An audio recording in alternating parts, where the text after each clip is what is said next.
Bună tuturor și bine ați revenit pe canalul nostru dedicat tuturor celor care doresc să studieze conștiința dintr-o perspectivă științifică, nedogmatică, pe baza analizei și experienței proprii.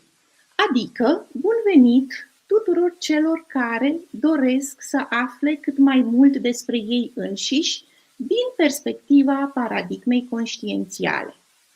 Ne aflăm ca de obicei pe canalul Conscientologia, știința conștiinței sau conștiința în evoluție.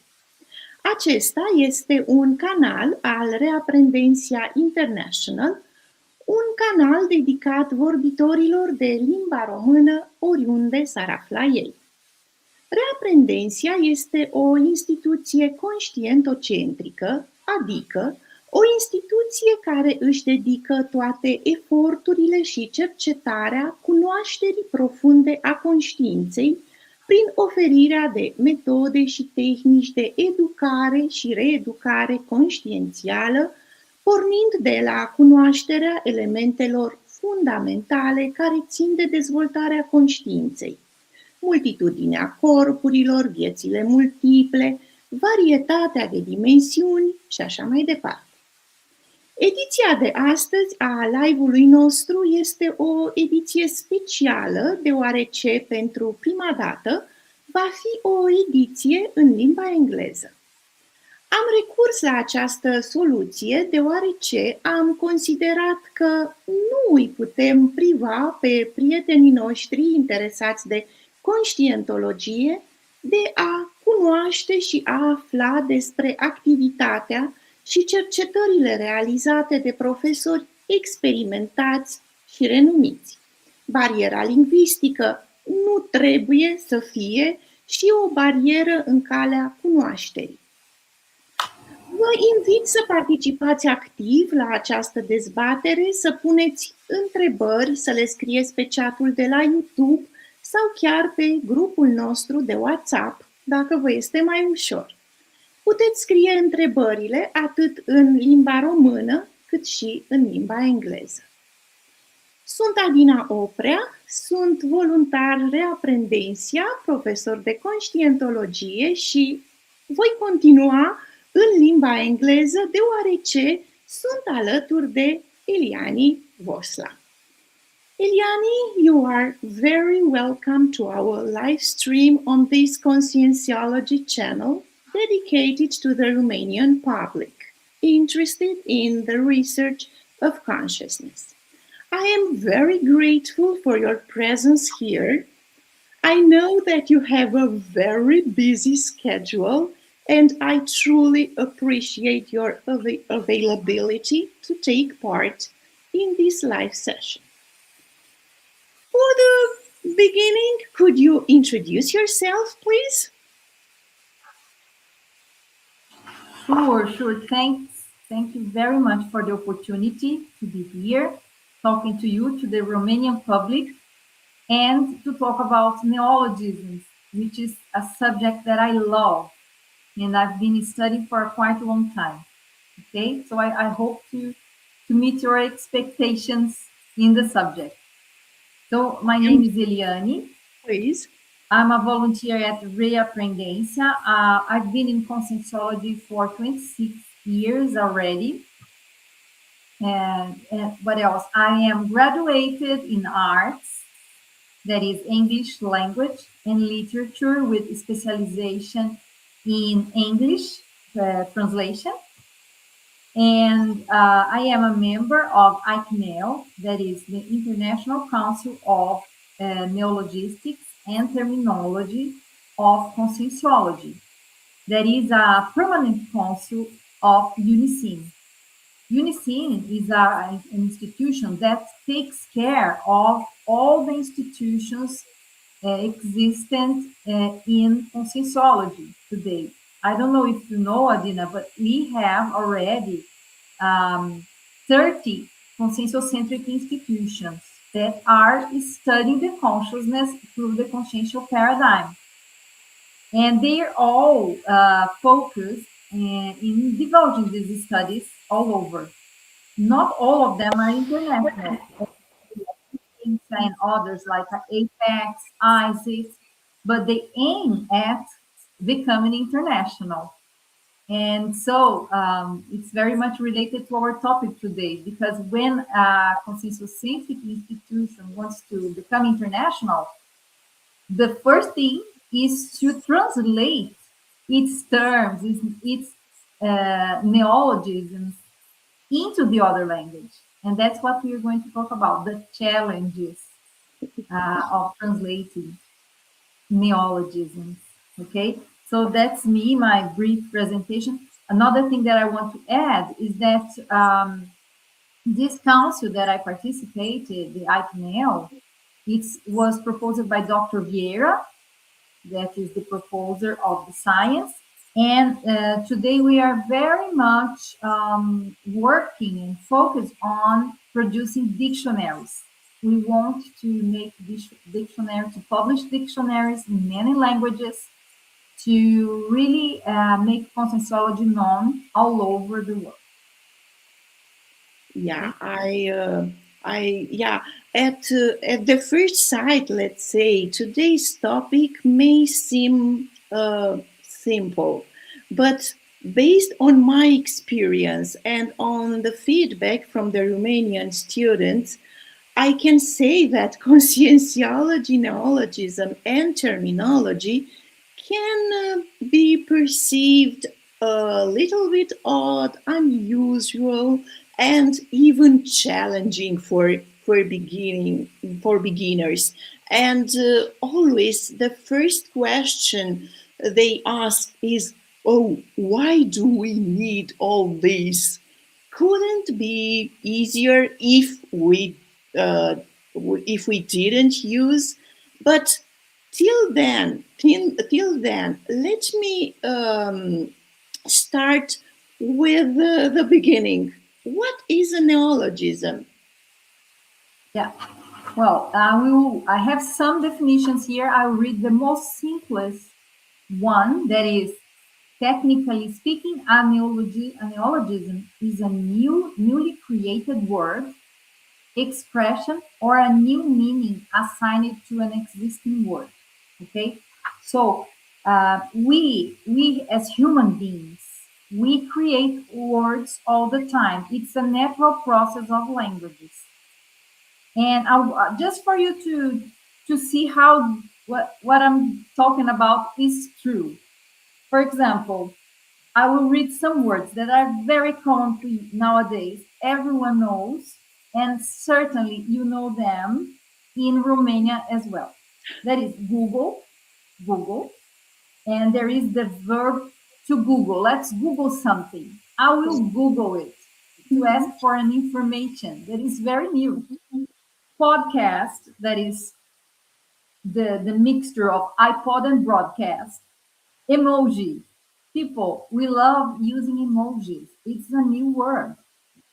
Crowdfunding, cryptocurrency, metaverse, hashtag, and Brexit. It is a blend of Britain plus exit. So these are some examples. We are creating neologisms. And if we are, as human beings, we are up to date, if we are, for example, reading newspapers, watching news, we are going to be aware of that. So we have my suggestion. Let's be open. Well, because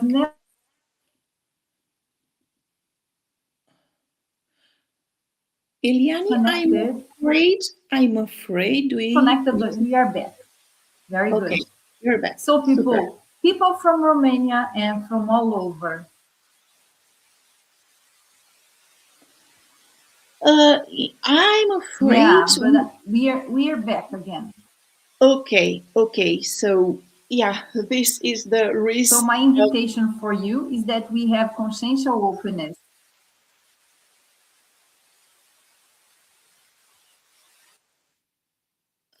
Okay, I think that we have just lost. Cred că am pierdut-o pe Eliane. Sunt sigură că ea o să se întoarcă. Până atunci vă mulțumesc că sunteți alături de noi, sper. O să vină și Eliane imediat. Avem un mesaj de la Irina. Bună tuturor! Bună, Irina! De asemenea, este alături de noi Daniela. Bună tuturor! Bună! Ionica, mulțumesc că ești alături de noi. Și ție, Maria, și Alina este alături de noi. Okay, who else? Kathy, thank you for being with us. Thank you very much. And who else? Mirela, thank you. Thank you. And, well, welcome back. Welcome back, Eliane. I think that we already have a question from Irina. When people reject these new terms, is it because they are hard to understand or just because they are new? Good question. I think both. You're going to see that there is not just one word, one question, one answer to our questions. Sometimes it's because they are really hard. You have to study them. For example, cosmoethics is a neologism. At first, it's very easy to understand. What is cosmoethics? Is the universal ethic, not only in this dimension, but in other dimensions as well. It's different and much broader than the human ethics. That is a branch of philosophy. So cosmoethics at first sight looks very easy to understand. Okay, universal ethics.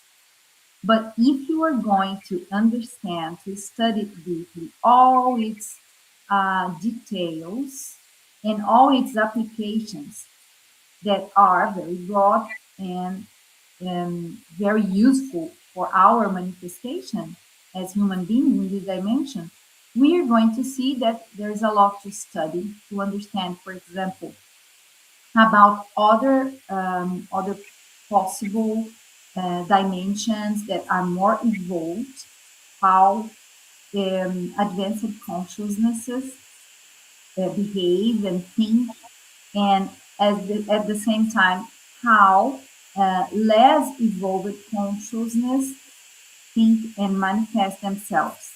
And we are going to enter in another field that is very interesting. I love it. That is the para-law. Okay?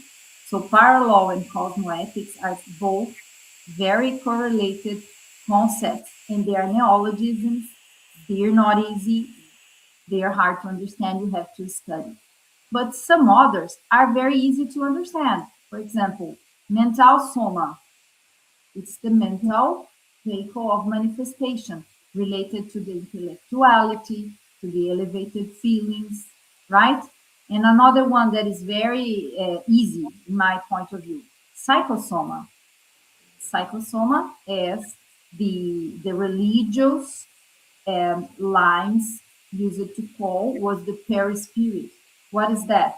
The body of emotions is the one that we go out of the body.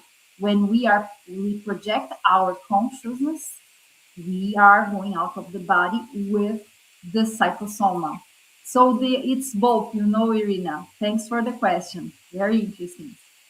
And by the way, there are different new age currents that use specific words which are more common for the readers, for the people interested in a topic or another. But still, Professor Vieira felt the necessity to create new words. Why he didn't use the old words, the words that already were common to people. What is the difference between perispirit, as you said before, right? And psychosoma, for instance, or a word used by conscientiology. Why this? Yeah. First of all, it's interesting. I love this question because it makes us think that words have energy. They have a charge of energy. This can change through the time. For example, I'll give you an example. There is a word in Portuguese that is a compliment. There is bárbaro. Bárbaro. If you say, wow, your dress is bárbaro in Portuguese, okay? That means that your dress is outstanding. It's really beautiful. And so it's a positive thing. But when it was proposed in the past, it referred to the barbarians, to the people that were very bloodinary, or they were they liked to do wars. They were very bellicose people. And so people, what happens during the time? The negative charge of the word changed. But in its origin, it was very negative and heavy. But what I want to tell you, when we say, there are studies that when we say some words of love, affection, that elevate our consciousness to another level, we feel great, and our brain feels better, and that is detected in exams. It's scientifically proved that words that are positive make us feel better and healthier. And on the other hand, heavy words that have that negative charge, that are heavy, can intoxicate us and make us feel sick. That happens. And at the same time, if we do this analogy to some mystical and religious words, that it has their charge. The mystic charge of something that is hidden, something that is obscure. In the religion, there is a lot of emotions and dogmas. There is not always clear of thought. And that's what Dr. Valdo Vieira wanted to avoid, that religious and mystical charge of the words, of the old words. He wanted to put a more scientific view on the words, on this new neologisms, what we call, it's now, they're not neologisms anymore. They're called terminology of conscientiology. They are terms, technical terms of a science. And that's what I want to talk about you next. And so whenever he built a word, he made sure this word, this term, was clear, well-formed, according to the morphological rules of the language, the Portuguese language, and was without that negative charge. So that's why he created, and he gave a scientific tone to each word, if we can put it this way. Exactly. In other words, neologisms are a sign of scientific approach of conscientiology. It is not just conscientiology is not a dogma, is not a new age current, and conscientiology works with leading edge relative truth, right? And could you tell us a little bit about this concept of leading edge relative truth, and related to this, these neologisms that we now use in conscientiology are changeable. Can we change? Can we modify them in a certain moment with a certain, with a specific goal, let's say? Sure, we can. They are, some of them are very good, but some have already been changed. And we register that changes in the term report, that is the Thesaurus of Conscientiological Terminology in Portuguese. You know, Adina, because you participated, you and many who are listening to us participated in the translation of the terms into Romanian. And so it's a huge work. We can talk about that in more details later on in this live, if there is time. But we saw during doing the term report, we saw that there were neologisms that were no longer used. I will give an example. Holo chakra, that is the energetic body, the energy body that we today call energosoma. But in the beginning, it was holo chakra. And in the first publication of the treatise Projectology, that was in 81, if I'm not mistaken, 1981 was the first edition of the Projectology. Dr. Vieira published a series of neologisms that came from Spiritism, that is a religion, because his background was from Spiritism as well. So with the time, he noticed that those terms should be changed to a more scientific version, and so he did. And with this 40 years of conscientiology, that we have a lot of publications, we see that many terms changed because some other that are better, more, let's say, clearer, more objective, more precise, they changed.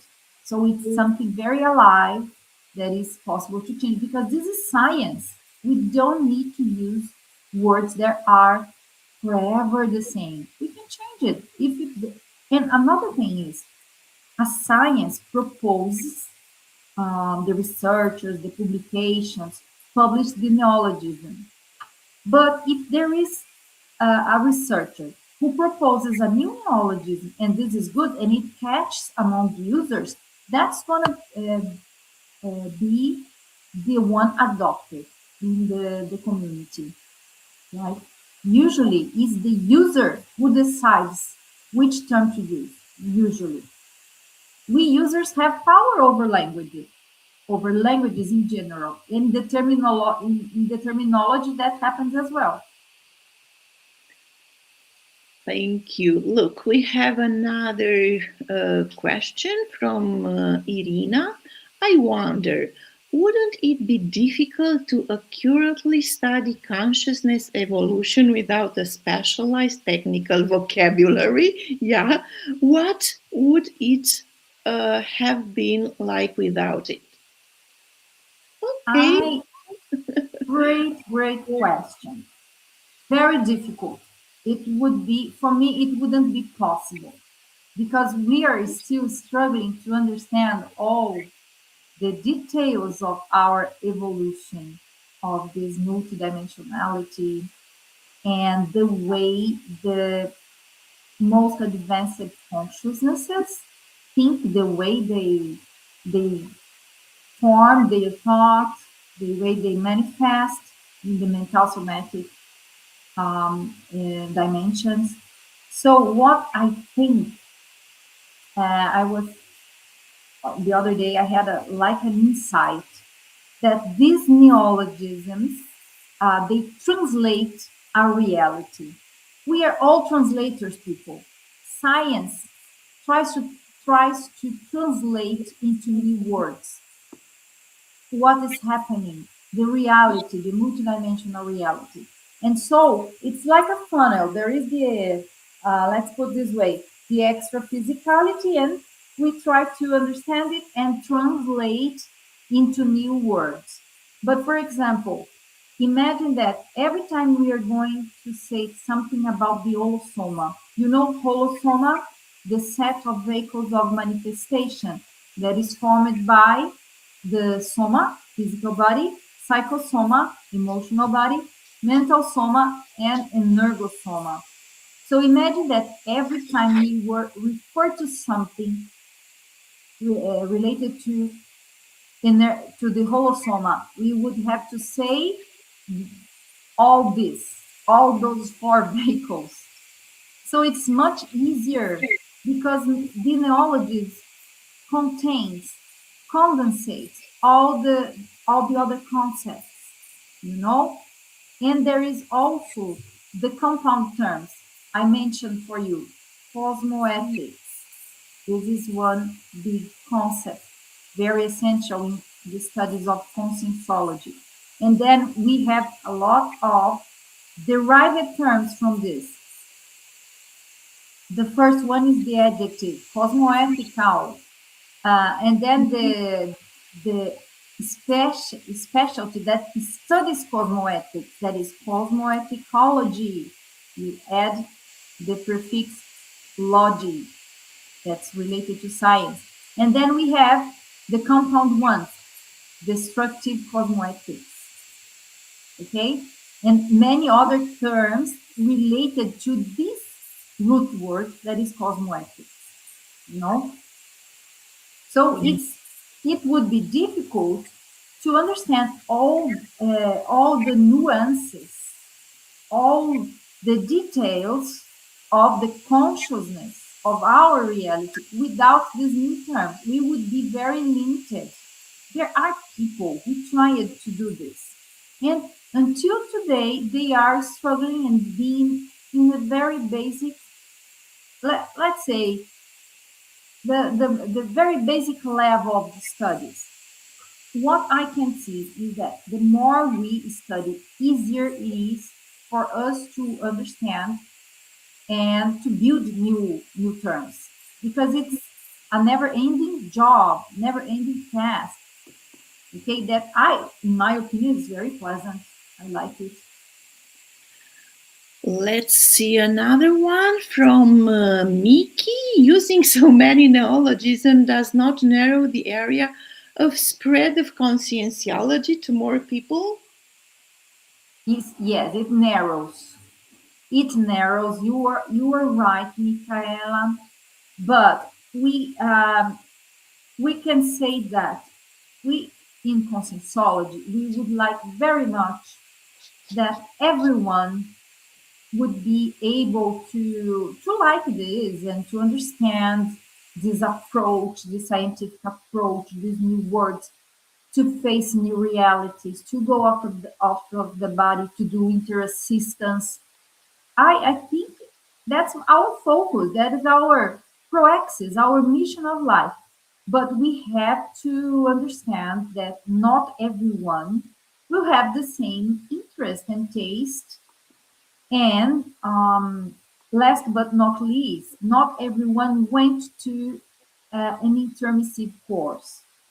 So what is very interesting and important that we understand is that when we are among intermissivists, that are people who participated in these intermissive courses, that for the new ones is a course that we take between two intraphysical lives, okay? When we are in the extra physical environment, it means we pass away, our soma dies, and we go with our psychosoma to the extra physical.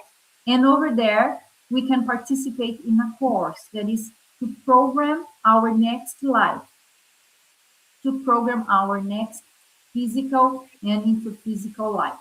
And over there, we are going to learn a lot.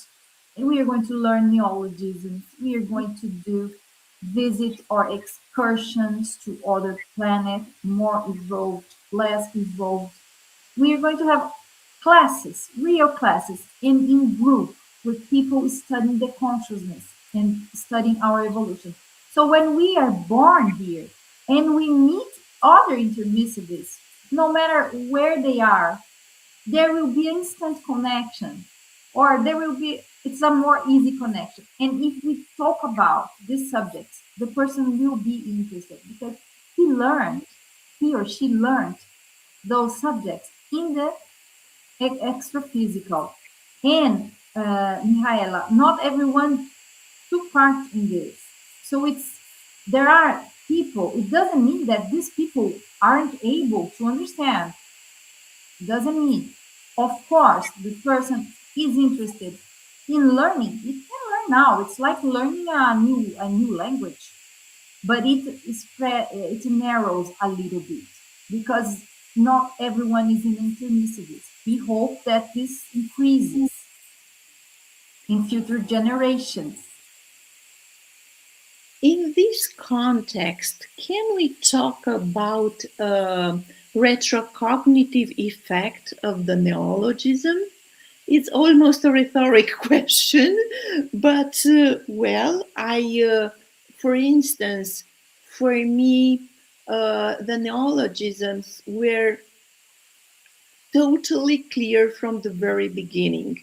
But can you speak a little bit about this retrocognitive effect? Why and how this happens? Yes, this is interesting because we are talking about some words that when we take a look at them, even though they're new for us, we get very much interested on that word. Why? It calls our attention. It makes us think and also sometimes be nostalgic about something. For me, the word that called my attention since the beginning was conscientiology. Conscientiology, the study of the consciousness. I thought, well, that's what I have to study this. I want to study this because I wasn't interested in psychology. I knew that psychology studied the human consciousness, the human brain, human behavior.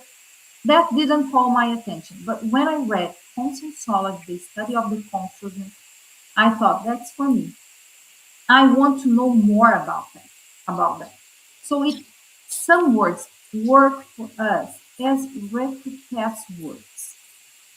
For some people, the word projectology calls attention and attracted the person to study more about conscientiology and consciential paradigm. But for other people, there are other words. For example, the word indexes. And I will tell you a brief story that in the 90s, Dr. Vieira called, he was living in Foz do Iguaçu, and he called a group of people here in Foz who helped him and asked them a favor. Please, you have to publish in the in national news.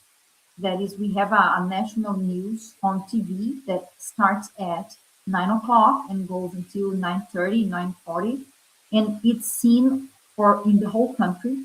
It's called Jornal Nacional. And then he said, well, during the break of this news, you have to put an advertising it's a paid advertising in the Noble TV hour. In what is gonna say? It's a call to intermissivists. Call to intermissivists. And it was a very brief message. And a website, I don't remember very well.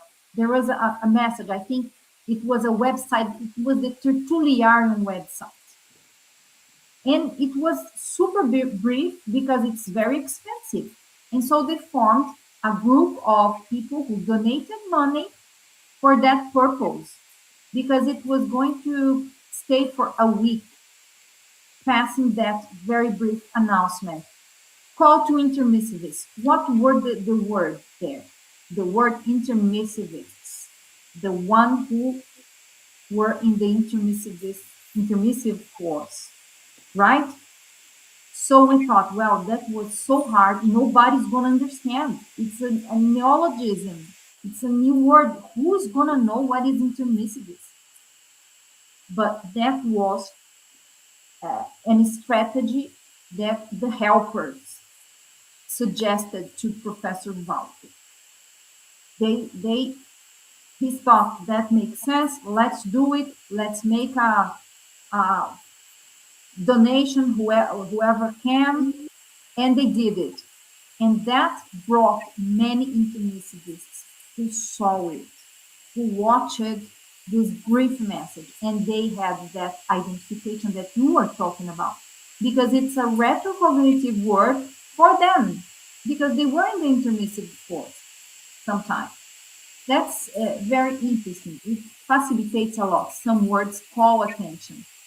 Yeah, and simultaneously, let's say, neologisms can also help the pre-intermissivists, prepare them for the intermissive course, right? We can also speak about the opposite direction, right? You spoke about the retrocognitive effect, about how neologisms help us to remember things from the intermissive period, but also if we are, let's suppose that we are not intermissivists, right? But learning and trying to understand our own conscientiology from the perspective of consciential paradigm, and using this new terminology can help us, right, and prepare us to become intermissivists and to prepare in an intermissive course after our diploma. Very well put. Very well put. I do agree. It's amazing. And I think this knowledge that we acquire in our classes in conscientiology, they're super useful. First, because we get in touch with our reality, and we can try it. We can experiment it. You can experiment the energies, the energetic manifestations. You can go out of the body. But let's suppose that the person didn't realize anything about this, didn't have this experience. It can happen. But he has the theoretical knowledge. He has the theory about the soma, that is, it's not a death. It's a discard of the soma. It's different. You are losing a physical vehicle, but your soul, your consciousness is still alive and thinking and eager to evolve in other dimension. And I will tell you another study case. I had a friend, and this friend had a very beloved grandma, and her grandma was sick, was very old, and she was going to pass away. And then she started visiting her grandma and said, "Grandma, when you pass away, please remember something. We are going to be awake in the other dimension and search for the intermissive course. Okay, Grandma? Repeat after me. Intermissive course." And the grandma, "Yes, intermissive course, my dear. I will go. I will search for that." And that's amazing. We don't know. We can't prove what happened, but that was the intention. And I suppose let's put our best thoughts that the grandma could reach the intermissive course. I did the same with my parents. I did the same. So we have to expect that this knowledge becomes something practical for us and makes us more comfortable. I think one of the biggest benefits of studying this is that we can be productive even though we are not awake. Let's suppose our body is sleeping, but we are awake in the other dimension. And even though we are there and sometimes we don't remember, we are not totally aware, we are performing assistential tasks together with the helpers. And this, for me, is a way of using our time, intraphysical and extraphysical, in the best way. Is every time we can doing assistance. Please, excuse me, continue. I think that's it. It's amazing that we are able to acquire this knowledge, even though the person is a pre-intermissivist, hasn't been in an intermissive course, and it's natural that for these people, when she sees neologisms, there is a instant questioning. Why? Why do I have to learn these new words? It's so complicated. But if you see the definition, try to split it in parts, even the words, split it in parts, see the elements of composition. You're going to see it's not that difficult. And go into your own rhythm. Don't force yourself. Each day a little step. Today I'm going to learn 2 new words, 2 new neologisms. That is going to be very good. Not only these technical words from conscientiology that we call terminology of conscientiology, but every time you are learning new words, new things, it's very good for our brain because we are increasing our brain dictionary. And that's super healthy for the healthy of the brain, for our self-motivation. To be a never learner is something very, very positive for human beings. It is exactly what I wanted to ask you, if you could go a bit deeper and tell us about the relationships between neologisms and conscientiology terminology and the brain interneuronal connections.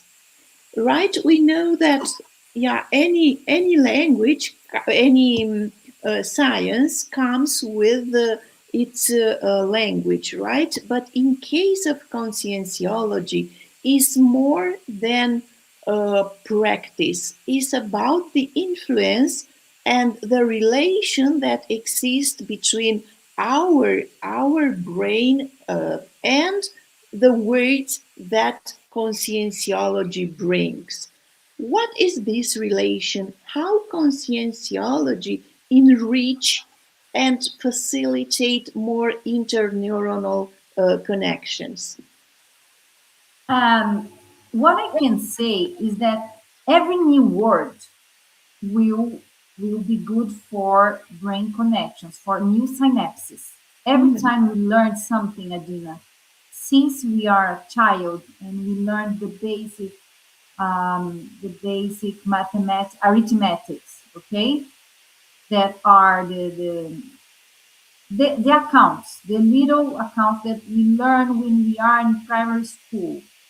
And then we are learning more complex operations. And then we learn more things. And then we learn our language, our mother language, and the grammatical rules. And sometimes we don't want, but it's good. And then we learn science. We are creating synapses. Every new learning, it's very good because our our neuronal connections will increase. We will have more neuronal connections in the brain, and that makes our brain healthier, right? And we are what our brain is, mainly when we are old, because what we learned during youth, during the adulthood, and during our third age will help us a lot to maintain our brain healthier until the end of our days. And there are studies about that having a healthier brain and you putting it in practicing reading and studying and making your brain working all the time will increase your life and also avoid Alzheimer and other diseases. It will make them come much later if you have the gene for that. Okay, and so we know that learning is always good. Increasing our brain dictionary, learning new words, learning new languages, it's very, very good. But you mentioned, is there any more advantages, any other advantages in learning conscientiological neologisms? I would say yes. There are many, many other advantages. Why? Because we are going to get to know a reality that is, as I told you, much broader than this infophysical. And there will be more possibilities for us to get in contact with more advanced dimensions. We can go out of the body and not only stay here in this intraphysical dimension, doing assistance in the baratosphere, for example, that is the lowest dimension that needs a lot of assistance. But we can go to a more subtle dimension because our vibrations, our subtleness, our ability of being subtle will increase, and we are going to access more advanced ideas from the mental somatic dimension. It's more probable that we are going to have an expansion of consciousness when we understand these leading edge relative truths that are more advanced. And not only that, but if there are more helpers that are more evolved, like evolutiologists, serenissimi, there is a tendency that we will get in tune with them more easily, because these ideas, some of them are so subtle that cause an expansion of consciousness, and we are going to get connections with these advanced consciousnesses more easily. That's the way I see, and that's the way I've been studying. And not only conscientiology, because there are people who study the expansion of the consciousnesses. There is a phenomenon, there is a paraphenomena, there is none in many other cultures. It's not only conscientiology. We have researchers inside conscientiology. I'll mention one, that is Rodrigo Marchioli. And we have a live in the program Consciousness in Evolution, and more than one with this researcher, Rodrigo Marchioli. And he is studying the expansion of the consciousness, called cosmoconsciousness. And one of the ideas he defends and he puts in his research is that for us to access an expansion of the consciousness, we have to have cognition, knowledge. We have to study these ideas. So people, what I suggest for you, if you are interested in having this expansion of consciousness, do two things. I will give you two tips. is study and write. Okay, when we write our ideas, our insights, it's another way to expand it, to reinforce the synapses. More ideas will come up, more intuitions and useful thoughts you're going to have. Okay, Indeed. so this is my invitation for you. It is essential, right? It is essential to write. And look, we have a very nice message from Anne-Catherine. Very interesting debate, Eliane and Adina. Greetings from Germany.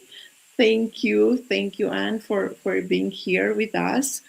And okay, let's go on. And from your experience as an instructor, right?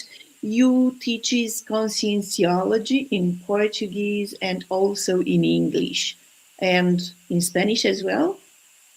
I've already taught, but it's a great effort for me to speak Spanish.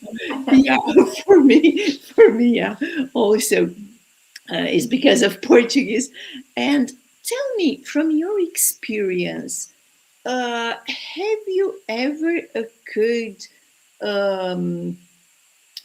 difficulties not in explaining, because I'm pretty sure that you explain very well, but in having your message correctly received by the students? Have you ever made efforts, to make a concept to be understood, and the students didn't manage to do it, to understand it? And if yes, do you remember what was this concept that created difficulties, let's say? Yes, there are many. We have to debate. People don't understand some of them. One that comes to my mind is the self-unforgiver. Self-unforgiver. What it means that we can't forgive ourselves for our mistakes. Then you are gonna be amazed. Why I have to forgive myself? I'm the first one to be forgiven. What the self-help books tell us? That you have to forgive yourself for you to move ahead. This is a very strong relation, very strong statement. You have to forgive yourself first, and then Conscientiology proposes the self-unforgiver. Why? This is something that gives a lot of debate, and I love this type of debate. Why? Because what Conscientiology proposes is that we have been forgiving ourselves for our mistakes for so many lives, and so that's why we are still here. We haven't been a Serenissimus yet. We are still here, resonating and having to help each other with our karmic account, sometimes with many debts, okay? Because we were always forgiving ourselves. And it means that we have to be more responsible for our evolutions. Then I can ask, well, or you can ask, well, if we don't forgive ourselves, how are we going to move forward? So what Conscientiology proposes is you give a new meaning to your experience. But being aware not to do the same mistake again. You did a mistake, okay, I did that mistake. I didn't like it at all. But if I forgive myself, it's going to be like a religion. Every time people do wrong things, but let's forgive ourselves. Okay? If you say, well, let's give a new meaning to that experience. I won't go into this mistake again. I won't accept myself doing it again and again. That's different. it's a more responsible behavior over your own evolution. Is that clear, Adina? Because this way we would need more time. This is one thing. Yeah, and it another is a thing concept indeed. Yeah, and so there are many neologisms that we could debate. For example, another concept is the invexis, the existential inversion. That is an evolutionary technique, but it's not for everyone. To invert to start thinking about evolution since your early age, since you are a teenager, you are starting thinking about evolution and thinking what you're going to do, how you're going to make your money, to be independent, to work with the clarification tasks. That's something that's not for everyone.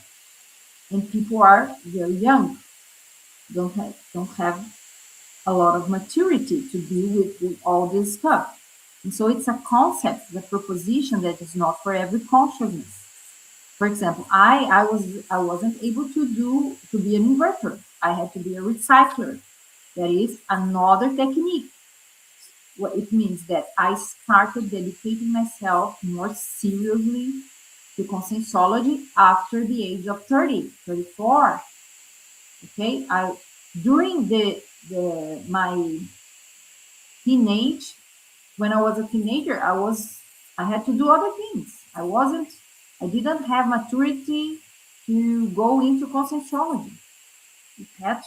I had to have more experiences to be able to have a new eyes over this study, I would put this new style of life.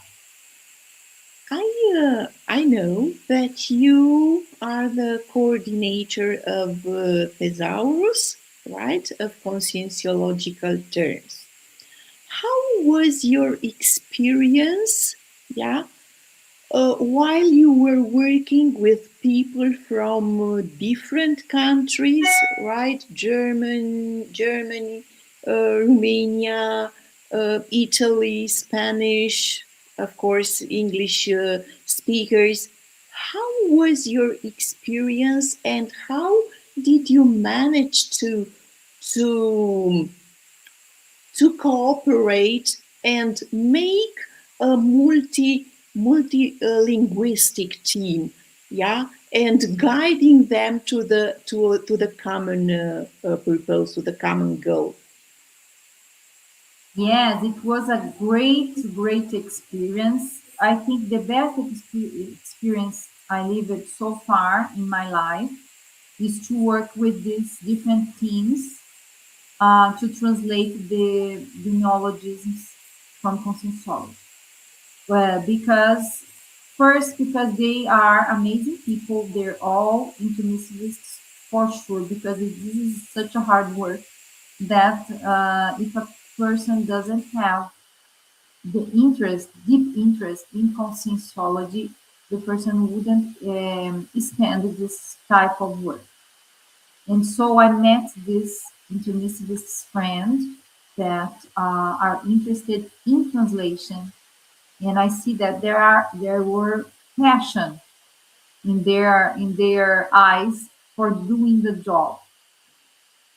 Nobody ever complained about the job and what they did. And what was my role is to get these people together, get the groups and these people that were prepared together, and let them work the way they wanted to. I was just giving them support, because there are, as I'm doing with leading, I'm working with translation for quite a long time, and mainly the Portuguese-English translations. We realize that each language has some criteria, and that is criteria for conscientiological translation into that language. Each one has its own, because there are item rules, There are other specificities, specific characteristics of each language. So each language has its own criteria, and I was helping them to discover this criteria. And I was also always remembering these groups. Look, conscientiology terms are different because originally the terms in Portuguese have a lot of agglutination. There is less hyphen. You almost never see an hyphen because this is hyphen is something that complicates a lot the word formation. If you take it out, if you can take it out, take it out. There are agglutinations, and there is a lot of cognates. A lot of cognates. It means we have a root word, example, proexis. And then from that word, we form many others. Proexology, proexologist, proexological, and many, many others. Okay, I counted, there are more than, I don't know, almost 20 terms, just cognates from proexis, that would be the root word. And so another thing, I always told the people, try to translate the word into your language in a way that it's possible to make neologisms. But for example, that's easy when we have Latin, Greek Latin roots. But in German, it was much more challenging because there was no way to do it. Yeah. So another criteria, if you were not able to do any other the previous criteria, try to adopt a new word in that language. So adopt the word in Portuguese, and the teachers are going to explain. And so they did. They tried to do their best, the German team. They tried to translate inside the morphological rules of German.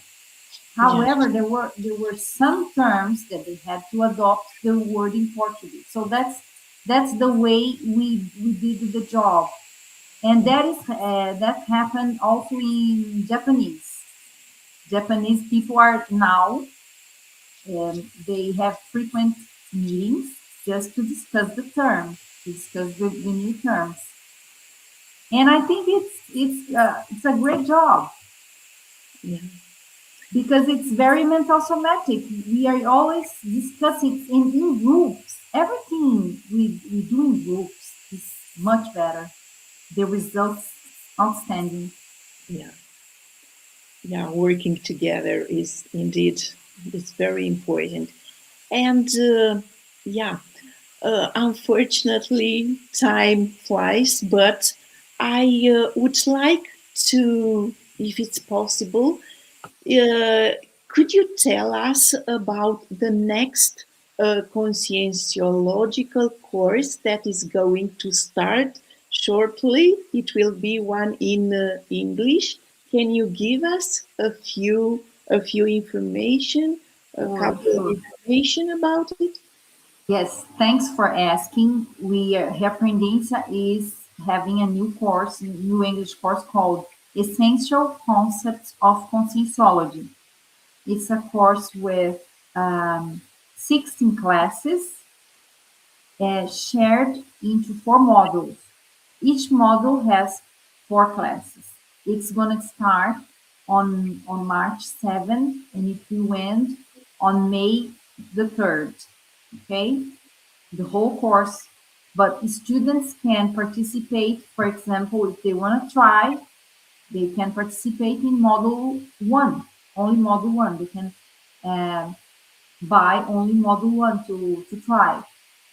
And this course has the most basic knowledge of conscientiology, and the methodology is it's very modern. All the concepts are presented and debated and discussed among students. We have activities in group. Even though the course is 100% online, we share the groups, we share the class into groups. And students love that because they get to know people from other parts. They can speak freely what they think about that idea, and it's very modern. Active learning methodology is the methodology adopted by Reaprendência. And you are all invited. If you have interest in these ideas, let us know, right? You can write, I will write my email. I don't know if you can put my email on, Eliane.Wojslaw, the way I write my name, and then at reaprendência.org. Okay, we have our email. You can email me, and I will answer to you and inform you all details of this course. And also, you can access our website. We have a new website in English that is reaprendência.org/en from English. Okay? And then over there, you are going to find all the information about the new group, the new class of the essential conscientiology concepts. Okay.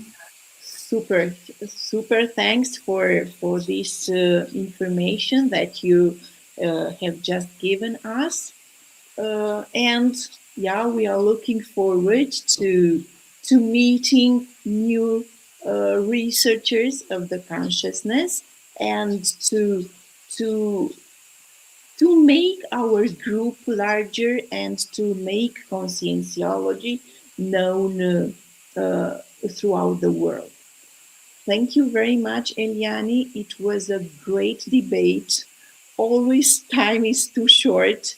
There are many other things to talk about, and I hope that you will accept my invitation for another debate sometimes in the future. Thank you very much. Și vă mulțumesc foarte mult și vouă, celor care ați participat la întâlnirea noastră. Vă reamintesc că acest live va fi tradus în limba română, deci veți putea să îl urmăriți din nou cu subtitluri în limba română și vă aștept din nou în ultima sâmbătă din luna martie. O să vă aștept atunci împreună cu Irina Vancea pentru o ediție în limba română. Vă mulțumesc tuturor, să ne vedem cu bine, să aveți experiențe minunate pe care să veniți să le împărtășiți cu noi. La revedere! Mulțumesc! Thank you very much! Thank you, Eliane!